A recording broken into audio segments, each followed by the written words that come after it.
Jelas ada kejanggalan, karena kan dari narasi di video itu kan statementnya ngomong masak buat berbuka, sedangkan baru masuk daging aja itu di jam 7 malam. Jadi itu jelas.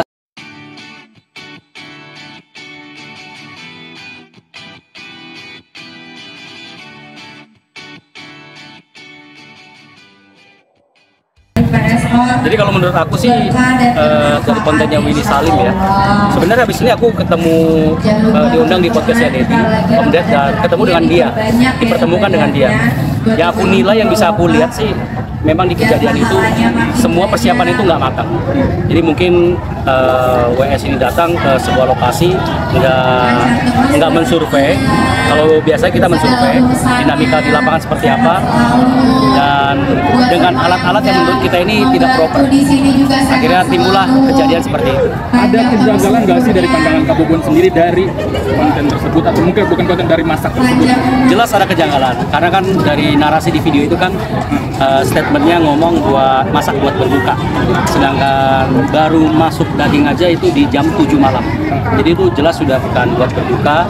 Dan kita juga bisa lihat waktu di video pertama itu kondisi pencahayaan itu masih terang, tapi baru dilaksanakan di malam hari ya. Terus juga aku dengar dari orang-orang di sana ya, jadi aku nggak tahu secara langsung, tapi dari sosial media ini banyak yang bilang personil yang disebutkan itu nggak sesuai dengan yang diutarakan Willy Salim. Jadi seperti itu. Dan yang kejanggalannya paling menurut kita yang paling nggak masuk akal ya tentunya beliau ini ke WC, ke toilet. Nah, dia kan sudah minta maaf ya Kak Bobon ke masyarakat, dan banyak yang nggak percaya mungkin karena masyarakatnya itu minta maafnya gak tulus lah, dan dianggap bahwa kejadian itu settingan dari beliau. Dari Kak Bobon sendiri gimana? Kalau minta maafnya tulus apa enggaknya itu urusan dia dengan Tuhan sih ya. Tapi ini kan mungkin lumayan menyakiti satu komunitas besar ya, bahkan satu kota dan suku teman-teman kita, suku Palembang ya. Jadi mungkin ya menurut saya sih dengan persiapan yang tidak matang itu akhirnya beliau ini mencari solusi bagaimana tetap kegiatan ini bisa menjadi sebuah konten. Nah, jadi boleh dibilang ya memang tujuannya hanya untuk konten sih, untuk mencari views. Sudah dilaporkan ke polisi terkait perihal kejadian tersebut, melihatnya seperti apa? Tentunya kita serahkan saja ke kepolisian, rekan-rekan kepolisian ya. Dari situ kan akan membedah kira-kira ini dapat unsur apa enggak, seperti itu.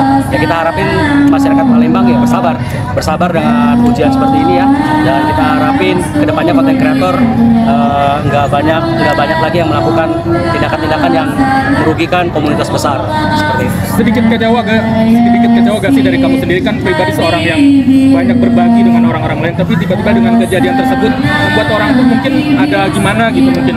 Kalau kecewa pastinya, soalnya banyak juga DM dari orang-orang Palembang meminta kita untuk ke Palembang dan masak-masak. Mereka percaya dengan kita hadir dan masak-masak, kegiatan seperti yang dilakukan itu bisa terlaksana dengan baik. Jadi enggak seperti yang ada di video. Himbauan kamu untuk para influencer, mungkin orang-orang yang ingin mengikuti jejak kamu sendiri gimana sih? Mungkin himbauan ya agar gak terjadi lagi. Kalau pengen masak besar tentunya harus mau capek, harus mau sakit-sakitan. Jadi nggak bisa main tinggal masakan kita karena itu sangat berbahaya.